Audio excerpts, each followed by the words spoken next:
بچے کے کان میں اذان دینے کا سنت طریقہ کیا ہے؟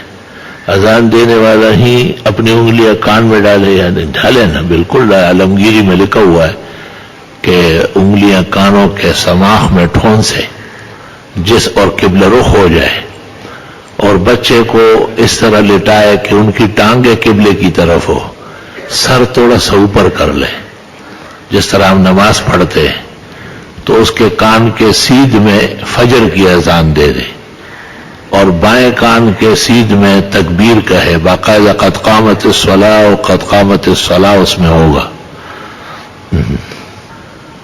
اگر کوئی شخص یہ بولے کہ میں چھوڑ دوں گا یا طلاق دے دوں گا، اس سے طلاق نہیں ہوگی. یہ تو طلاق کا کہنا ہے اور وعدہ ہے، ارادہ ہے.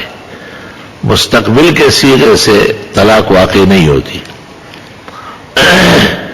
ایک آدمی ہے وہ نماز فجر نہیں پڑھتا، لیکن جب ان کے گھر کوئی مہمان ٹھہر جائے تو وہ اس دن نماز فجر پڑھتے. کیا اس کی نماز قبول ہوگی؟ اس دن والی قبول ہوگی، اور جس دن نہیں پڑھی وہ قبول نہیں ہوگی. یہ کیا بات ہوئی؟ کار اور دیگر اموال کا بیمہ کے متعلق شرعی کیا احکام ہے؟ کہتے ہیں کہ زندگی کا بیمہ نہ کیا جائے اس کی کوئی وجہ نہیں ہے، اور کارخانے، کاروبار، فیکٹری کا یہ سب چیزیں. استاذ گرامی قدر فقی الامہ مفتی اعظم پاکستان مولانا مفتی ولی احسن فرمایا کرتے تھے کہ ان کی اجازت دیا کرے، لوگوں کا مال اور متاع غرق ہو جائے گا اور پھر سنبھل نہیں سکیں گے. اب امر مجبوری جواز کا فتویٰ ہے.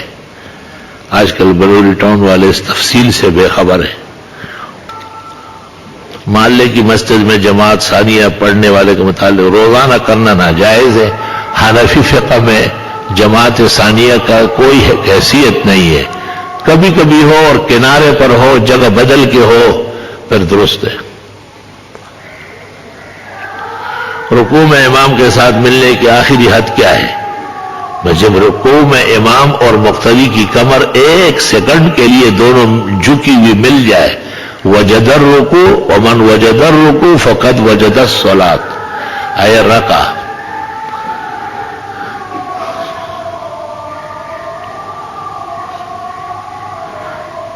کب حکم لگایا جائے؟ جب ایک چمک کے لیے مقتدی کی کمر اور امام کی کمر جھکی ہوئی مل گئی، ایک دفعہ بھی تسبیح نہیں پڑھ سکا لیکن رکع مال امام، فقد وجد.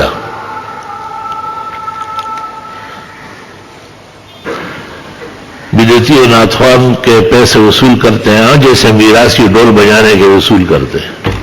یہ میراثیوں کی قسم ہے.